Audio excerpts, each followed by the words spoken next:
Gracias, congresista. Tiene la palabra el congresista Violeta. Gracias, presidenta. Saludando al ingeniero director el jefe de la SUNAT.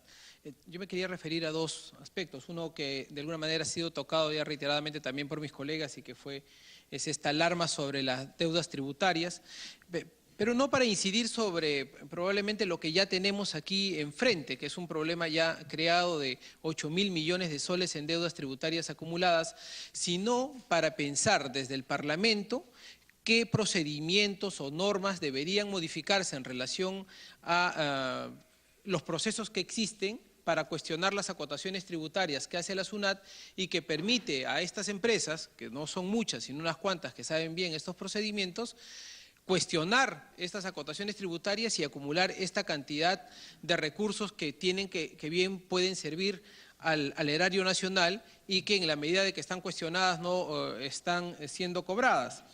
Entonces creo ahí, presidenta, que deberíamos hacer un trabajo conjunto para revisar ese procedimiento, porque deberíamos tener efectivamente un procedimiento que resguarde y respete el debido proceso, pero que a su vez sean verdaderamente sumarios y que permitan que no se extiendan en el tiempo a efectos de que la SUNAT tenga un trabajo más efectivo en esa labor. En segundo lugar, creo que hay una cuestión de fondo que probablemente no solo la tiene que atender la SUNAT, sino que responde a varios sectores, que se llama informalidad, porque creo que esta informalidad es un poco la base de la gran evasión que existe. Yo he sumado la evasión que nos muestra el jefe de la SUNAT en relación al impuesto a la renta y al IGB, de 35.000 millones de soles y 22.000 millones de soles, son 57.000 millones de soles potenciales que están ahí flotando en el ambiente y que no se pueden cobrar. 57.000 millones de soles de un presupuesto general de la República, imagínense ustedes que solo es justo 157.000 millones. O sea, miren el volumen que representa esta cantidad de recursos que no se pueden cobrar. Estamos hablando más del 40% de más de 40% de recursos que el Estado peruano, el erario nacional, deja de cobrar por los problemas de informalidad y evasión. Escandaloso que sea más del 57% en el caso de impuesto a la renta, pero de acá, esto es la cifra histórica. Es decir, esto no es algo que de repente surgió y la informalidad surgió en el último año. Esto es lo que hemos venido arrastrando y acumulando año tras año, y han habido algunas estrategias para tratar de revertir esta situación, y a mí me parece desde esa perspectiva saludable que la SUNAT esté tratando de implementar una nueva estrategia para cambiar esta realidad. Pero desde ese punto de vista, mi pregunta para centrarla, presidente, es, hemos aprobado y el gobierno ha aprobado también entre los decretos legislativos y los decretos supremos 22 medidas, 22 normas para mejorar la recaudación y la economía del país, y sería bueno que a estas alturas de repente el jefe de la SUNAT nos pueda dar algunas luces sobre cómo viene la implementación de estas medidas y qué impacto están teniendo. Gracias. Gracias, congresista. Tiene la palabra el congresista Rogelio Tucto. Muy amable, presidenta. Muy interesante las palabras de nuestros colegas congresistas y auguramos bastante éxito pues en la gestión al cargo de la Superintendencia Nacional de Administración Tributaria, ¿no?, a nuestro jefe nacional, respecto a que pueda mejorarse los ingresos fiscales al bolsillo del país. Sin embargo, presidenta, nosotros estamos viendo que todas las carteras están viniendo a esta comisión a exponer sus respectivos presupuestos, ¿no? Esta es una explicación que nos ha dado el señor Víctor, en esta comisión nos está explicando los ingresos tributarios, pero no nos ha dicho cuál es el presupuesto para echar a andar el aparato administrativo del país, de la SUNAT. ¿Y esto por qué, presidenta? Porque siempre se ha criticado, por ejemplo, los, entre comillas, altísimos sueldos de los congresistas, de los ministros, los trabajadores de Sedapal, los trabajadores de Petroperú y también los trabajadores de la SUNAT, que son uno de los mejores pagados en el país. Entonces, ¿qué nos puede decir al respecto y cuáles son los ingresos? No sé, en esta parte solamente explica respecto a los ingresos tributarios, pero no cuánto es el gasto que se hace anual, cuánto es el monto exacto de lo que se gasta pues a nivel de la parte administrativa en la SUNAT en general en el país. Por otro lado, presidenta, quisiera que el señor Víctor Shigiyama, pueda, por favor, explicarnos al respecto.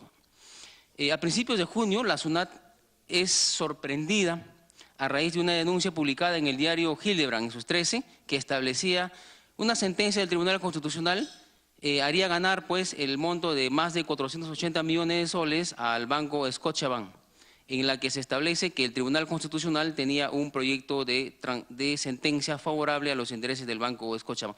Esto es interesante. Ayer el señor Víctor nos ha visitado la bancada y me gustaría saber su opinión respecto a este proceso o en qué situación está. Muy amable. Gracias, congresista. No habiendo otra intervención, el congresista César Vázquez había solicitado el uso de la palabra. Sí, puntual nomás, creo que la hora no es la más prudente como para malograrse más el hígado, pero sin duda que la SUNAT es una de las empresas que más cuestionamiento tiene por la población, ¿no? Por la actitud, digamos, muy poco proporcionada a la que se hace comparando las empresas grandes con las empresas pequeñas, ¿no? Y me gustaría tener una información más clara sobre las deudas de estas grandes empresas, estas transnacionales, que hacen lo que quieren en nuestro país, que cuando uno, por ejemplo, en Telefónica simplemente se atrasan en los pagos, etcétera, no tienen ningún reparo en actuar, en cortar, es más, en hacer cobros indebidos y no tenemos protección. Me gustaría que por escrito acá al Congreso nos hagan llegar sobre eso para poder ver de manera conjunta cómo buscamos una solución. A lo mejor también ustedes están, como se ha dicho aquí, atados de manos y falta marco legal. En algo vamos a apoyar y de manera conjunta luchar para que mejore no solamente la imagen de la institución que es, creo, vista como el monstruo más, o el cuco de la administración pública, pues, odiado por la población, sino para que también con la mejora de la institución mejoremos la economía del país. Gracias. Gracias, colegas congresistas. Sí, efectivamente, cuando se creó la SUNAT tenía otro enfoque, ¿no?, de ayuda para que podamos quizás realizar mayor inversión en todo el país. Sin embargo, a veces la SUNAT no es un aliado del empresario, sino es un enemigo, pero los empresarios más pequeños, ¿no? Entonces creo aquí sería importante y preocupa realmente el incumplimiento más del 50%, ¿no?, de la recaudación tributaria. Y ahí va la pregunta, señor superintendente, ¿qué políticas usted viene implementando? ¿Cómo? Y para poder lograr que estos pagos que hasta la fecha no han podido ser efectivizados, piensa usted lograr, aparte de las propuestas legislativas que pueda presentar al Congreso, qué otras acciones va a realizar y va a emprender a efectos de que se pueda dejar de seguir cada año decreciendo en cuanto a la recaudación? Y también creo sería importante que nos pueda enviar por escrito qué acciones tiene el procurador o el abogado legal de la SUNAT frente a estas demandas por parte de empresas que están incumpliendo con el pago, que bueno, pues lamentablemente si ellos cumplirían con los pagos, creo se podría efectivizar, como usted muy bien lo ha señalado, muchas obras en favor de la población. Entonces, le cedemos el uso de la palabra a efecto de que pueda absolver a las interrogantes que habrían sido formuladas por los colegas congresistas. Muchas gracias, presidenta. A ver, trataremos de responder. Bueno, hay sí efectivamente algunas consultas que no las vamos a poder responder en este momento, pero se las alcanzaremos por escrito. Compartimos plenamente con ustedes, señores congresistas, la preocupación sobre los altos niveles de evasión. Y sin duda siempre está la discusión y siempre es un cargo sistemático que se le hace a la administración de por qué no se le cobra a los pequeños cuando se habla con los grandes. Y cuando se habla con los pequeños el cargo es al revés, porque no le cobran a los grandes. Y en realidad hay que tratar de ser muy objetivos y fríos al analizar las cifras. Como decía durante la presentación, el 75% de la recaudación proviene del 0.6% de contribuyentes. Es decir, casi la totalidad de la recaudación proviene de muy pocos contribuyentes. y la gran mayoría de los contribuyentes aportan, si volteáramos la figura, con muy poco recurso. Ahora, eso obviamente es por el tamaño de las empresas y, como le decía, es una figura normal en todos los países, no es Perú una excepción. En todos los países, y pueden revisar las estadísticas de Colombia, de Chile, incluso países europeos también tienen el mismo comportamiento. Ahora, cabe indicar que en esa línea la reducción de la evasión no solamente es una labor de la administración, porque se imaginarán que la capacidad de fiscalización que tiene la administración con alrededor de 11.000 trabajadores para casi 2 millones de empresas y casi 4 millones de trabajadores dependientes es limitada, ¿no? Y sin duda lo que necesitamos es pensar en dos elementos que son claves. Uno, ¿cómo hacemos para que cambie la cultura? Y cuando hablamos de la cultura hablamos de todos nosotros, ¿no? De hecho, estamos haciendo un análisis y esperamos terminarlo pronto sobre los niveles también de evasión que se dan en los consumidores finales. Es decir, nosotros como personas naturales deberíamos exigir una boleta de pago cada vez que compramos algo, ¿no? Y los números grandes nos dicen que de cada 100 soles que se compran como consumidor final, solamente estamos pidiendo 20 o 30 soles máximo de boletas. ¿Eso qué significa? Que la gran mayoría de personas en este país no exige su boleta de pago. Y eso implica entonces una gran evasión en el consumo final. Acuérdense además que el IGB es un impuesto en cascada, cuyo tributo cae sobre el valor generado, sobre el valor agregado. Eso también explica por qué en el caso de las mineras hay si quieren, un error de análisis contable, y es que el IGB no está pagado por el que vende, sino por el que compra. Y es por eso que cuando se hace el análisis del IGB, aparentemente las mineras tienen una mayor devolución de lo que han pagado, y es porque el IGB que ellos están pagando proviene de la cadena de sus proveedores, ¿no? Entonces, si quisiéramos hacer el análisis correcto, tendríamos que sumar el total de IGB que viene siendo pagado por la cadena integral de sus proveedores. Y eso lo comparamos contra la devolución, ¿no? Entonces, de esa manera es como deberíamos revisar, pero sin duda, como decía, el día que desee, podemos entrar al análisis detallado de las cadenas de pago de las mineras. Congresista, le vamos a pedir después la interrupción, por favor, que termine la respuesta para que podamos avanzar. Entonces, precise su pregunta para que él pueda responder. Gracias, congresista. Gracias, señora presidenta. El superintendente estaba manifestando que ahí hay un error para poder determinar este tema del IGB en las empresas mineras. Pero lo concreto, señor superintendente, por intermedio de la presidencia, es que sale a favor de la empresa minera y en estas devoluciones. Y anualmente, como le he mostrado el dato, tengo el dato del 2015, 2016 y este 2017, ustedes devuelven a las empresas mineras. ¿Podría decirnos el monto de la devolución, por ejemplo? Porque es importante que la gente entienda que estamos generando un perjuicio a nuestro país. Gracias, señora presidenta. Gracias, congresista, para que pueda responder las preguntas formuladas por los colegas congresistas. Sí, el estimado de devoluciones por IGB, producto del total, es aproximadamente unos 11.000 millones de soles. ¿Sí? Pero ese es el total de IGB a todos los exportadores.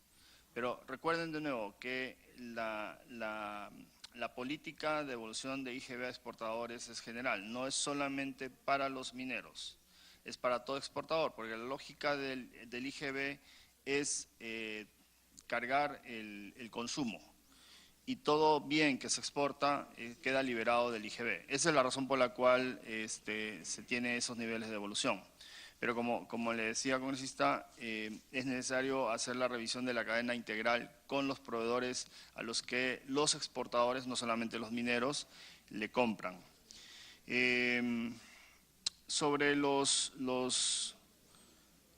la meta y el reto de recaudación para el próximo año, efectivamente tenemos un salto del 10%. Y la recaudación del año 2017, como ustedes saben perfectamente, no ha sido la mejor de los últimos tiempos. Eso principalmente, como le decía, a dos fenómenos que no se tenían contemplados a comienzos de año, que es el fenómeno del Niño Costero y el caso del Lava-Jato. Adicionalmente también han habido medidas como el IGB justo y la modificación del régimen de renta para las pequeñas empresas. Esto en total debe haber significado aproximadamente unos 1.000 millones de soles en el primer semestre. Pero esperamos, como mencionaba también, que como las perspectivas económicas de este segundo semestre han mejorado, parte de esos 1.000 millones se puedan recuperar. En la medida que el crecimiento del PBI del próximo año se cumpla, es perfectamente factible alcanzar la meta establecida en el marco macroeconómico.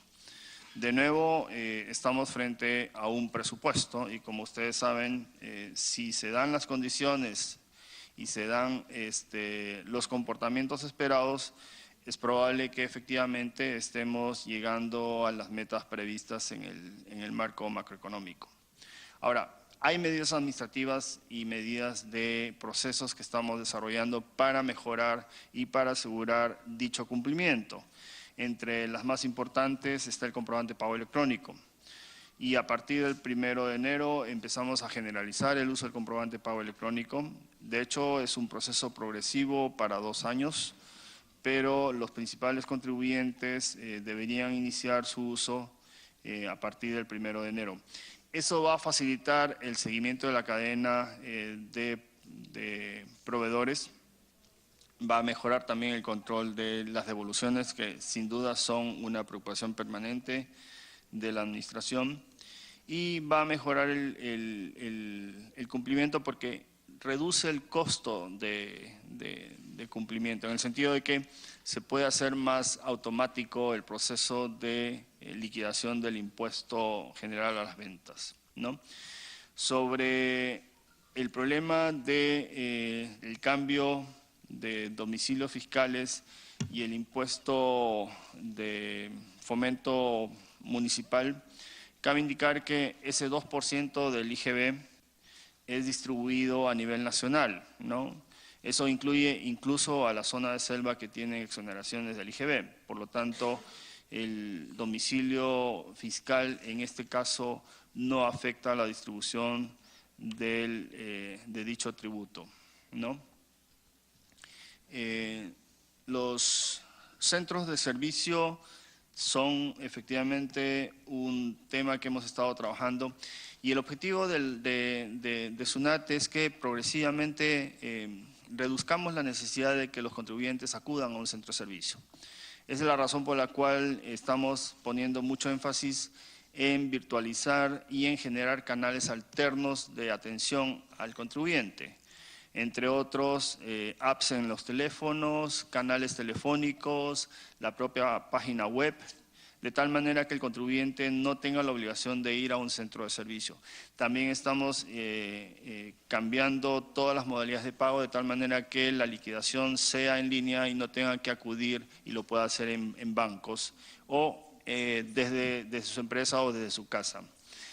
Cabe indicar que también hubo un cambio sustantivo hacia finales del año pasado y es que en SUNAT todavía se mantenía la separación de contribuyentes en función del lugar donde había obtenido su RUC. Y entonces trabajamos en lo que hemos denominado la SUNAT única de tal manera que el contribuyente, no importando dónde haya obtenido su RUC, pueda hacer sus trámites en cualquier parte del Perú, ¿no? Entonces, eso también ha facilitado la atención. Sin duda tenemos todavía algunos centros de servicio y de hecho Juan de Arona es uno de los centros más concurridos, por eso estamos revisando cómo desconcentrar ese centro de servicio y cómo lograr que la mayor cantidad de contribuyentes puedan hacer sus trámites de manera virtual y no tengan que acudir obligatoriamente a un lugar, ¿no? La mirada territorial de la recaudación, sí, estamos de acuerdo en la preocupación. Hemos empezado a trabajar en cómo distribuir la recaudación para que pueda visualmente darse una mejor comprensión de lo que viene sucediendo, pero de antemano sí podemos asegurar que Lima, siendo la región más formal del país, es la que tiene el mayor nivel de recaudación y el mayor nivel de cumplimiento, tanto del impuesto general a las ventas como el de renta, ¿no? De nuevo, paradójicamente, las zonas más alejadas suelen tener un menor nivel de cumplimiento y las zonas que están en zonas de selva por tener exoneraciones también suelen ser zonas muy complejas para el control, porque en las zonas fronteras con selva suele haber mucho contrabando, por ejemplo, de combustibles, ¿no? Sobre Cerro Verde, sí, se ha resuelto un año, pero el litigio son de 3 años, ¿no? Entonces todavía falta resolver 2 años más que están en disputa en el Poder Judicial. Y como ya hemos mencionado anteriormente, la empresa ha fraccionado su deuda y ha venido pagando en los últimos años. Por lo tanto, parte de esa deuda ya ha sido pagada y de hecho debe haber sido distribuida de acuerdo a los mecanismos que debe tener el Ministerio de Economía y Finanzas para distribuir la recaudación que se tiene, ¿no? De nuevo, nosotros somos también conscientes que el proceso de recaudación tiene un gran problema y es que hay muchas opciones de litigio y además el proceso es extremadamente largo, ¿no? Si sumamos los tiempos que se demora resolver en tribunal fiscal, eventualmente un contribuyente puede ir al Poder Judicial y podría incluso ir al Tribunal Constitucional. Entonces, en algunos casos, un proceso de determinación y finalmente pago puede tardar 10, 15 años, ¿no? Entonces, acá el tema sin duda, y nuevamente por eso mencionaba que era necesario empezar a discutir un nuevo modelo, y es que tenemos que pensar que debería ser un ciclo muy corto, muy sumario, porque al final estamos hablando de decisiones económicas, ¿no? Entonces, lo que tiene que quedar claro a un contribuyente, sea empresa o persona, que litigar no es un buen negocio, que financiarse con los tributos es un mal negocio. Es por esa razón que los tributos, al no pagarlos, tiene que ser muy costoso para un contribuyente. Sin duda hay una discusión sobre los intereses, pero de nuevo, si los intereses que cobra el Estado, no SUNAT, sino el Estado, por los tributos no pagados son muy bajos, entonces un contribuyente va a preferir no pagar sus tributos para seguir haciendo negocio. En vez de financiarse con el banco, se financiará con el Estado, con los tributos. Y entonces, el día que quiera dejar el negocio, liquida sus tributos. Pero eso puede pasar, pues, 10, 15, 30, 50 años. Entonces, ese es un mecanismo que no podemos seguir.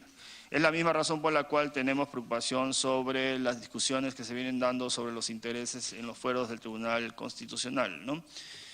Porque si no, de nuevo, el incentivo va a ser absolutamente perverso para la recaudación y por lo tanto para el financiamiento del presupuesto de la nación, ¿no? Una interrupción, el congresista Gracias, Violeta. Presidenta, de 2 palabras, solamente para dejar constancia que coincido en el sentido de que el objetivo de la SUNAT y del Erario Nacional el negocio no está en cobrar intereses, sino en cobrar las acotaciones tributarias que hace la SUNAT. O sea que por eso insisto en que hay que revisar ese procedimiento para cortar los plazos. Puede continuar, superintendente.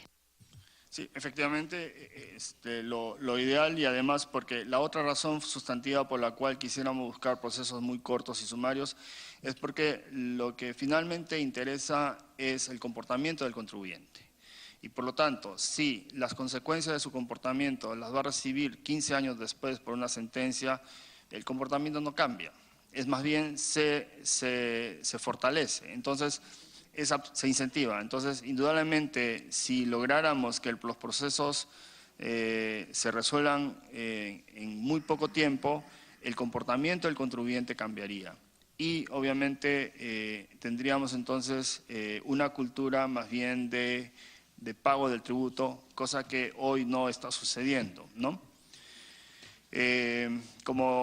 Como les mencionaba entonces, pero acá no es, como decía, un problema de la gran empresa o de la pequeña empresa, es un problema de la cultura tributaria que tenemos en el país en general, y reconozcamos que la cultura de nosotros no es al cumplimiento tributario, es más bien a la evasión.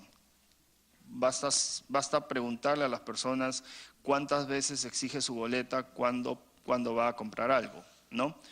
Y claramente ahí hay un comportamiento de evasión tributaria. Bien, nos pide una última interrupción el congresista Rogelio Tupi. Sí, solamente para aclarar lo que el señor Víctor está diciendo. Es cierto, hay falta de una cultura tributaria en el país, y que no solamente van impuestos las grandes mineras, sino también los pequeños empresarios. Las pequeñas empresas en el país, ¿no?, compran facturas, compran boletos, y en sus declaraciones mensuales pues hacen llegar como si, digamos, la diferencia de las ventas totales al año y las compras es casi nula, y el 30% de eso es poco. Entonces ahí se estaría dejando de pagar impuestos, ¿no? De repente el amigo Richard puede decirnos algo al respecto. Gracias. Congresista, puede continuar, superintendente. Sí, bueno, sin duda hay muchas consultas que van a quedar sin respuesta y les las alcanzaremos por escrito, pero hay un par de temas que sí quería mencionar. Uno, que bueno, ya lo hemos hablado, el caso de Scotiabank, que justamente es un caso que está en discusión en el Tribunal Constitucional, ¿no?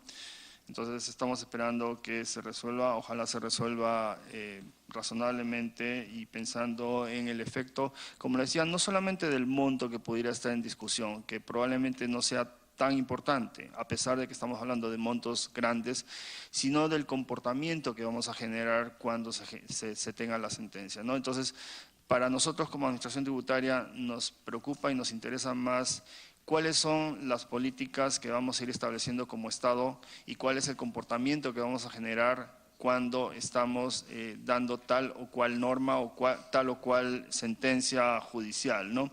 Y nos interesa principalmente que ese comportamiento sea orientado hacia el cumplimiento, ¿de acuerdo?